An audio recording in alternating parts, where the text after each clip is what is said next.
श्री दत्त शेतकरी सहकारी साखर कारखाना शिरोळ यांनी काल जे परिपत्र काढलं होतं 3477 रुपयाचं, 3400 रुपये देणार आणि 77 रुपये नंतर देणार, हे ज्यावेळी आमच्या हातामध्ये परिपत्रक आलं त्यावेळी आम्ही आज सकाळी सर्वच कार्यकर्त्याशी चर्चा करून आम्ही यामध्ये मीटिंग घेतली आणि त्याला आम्ही आमचा विरोध दर्शवला.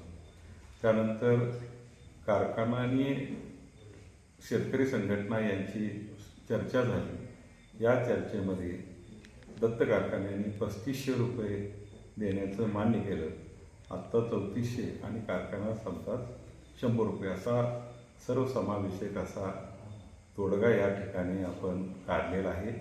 दत्त कारखान्याला चालू करण्यासाठी स्वाभिमानी शेतकरी संघटनेनं यामध्ये मान्यता दिली आहे. ही सर्व चर्चा राजू शेट्टी साहेबांच्या बरोबर आम्ही चर्चा केली आणि त्यानंतर आम्ही हा निर्णय घेतलेला आहे आणि हा निर्णय आम्हाला मान्य आहे. ज्या कारखान्याने 3400 रुपयेच्या आत त्यांची FRP बसते त्या कारखान्याने 3500 रुपये दर द्यावा आणि ज्यांची FRP 3400च्या वरती बसते त्यांनी त्या FRP आधी 100 रुपये द्यावे अशी स्वाभिमानी शेतकरी संघटनेनं ठरवलेलं आहे.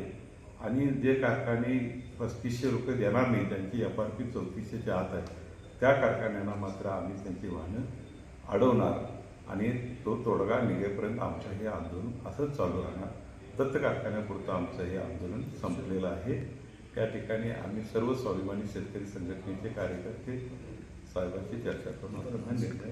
आणि यावेळी स्वाभिमानी शेतकरी संघटनेनं हा निर्णय घेत असताना शिरोळ गावामधील जे काही गरजवंत शेतकरी म्हणून जे एक चळवळ उभे राहिले त्यातील काही प्रमुख मुलांशी चर्चा करून हा मी निर्णय घेतलेला आहे. त्याचबरोबर गेल्या वर्षीची जी आमची मागणी 200 रुपये होती त्याची RSA प्रमाणे जो काही हिशोब निघेल तो सुद्धा भविष्यामध्ये कारखान्यांनी देण्याचं मान्य केलेलं आहे. दत्त कारखान्याचे चेअरमन गणपतदादांसोबत आमची चर्चा झाली आहे. RSA प्रमाणे निघणारी सुद्धा काही रक्कम असेल तर ती शेतकऱ्यांच्या खात्यामध्ये वर्ग करण्याची त्यांची तयारी आहे.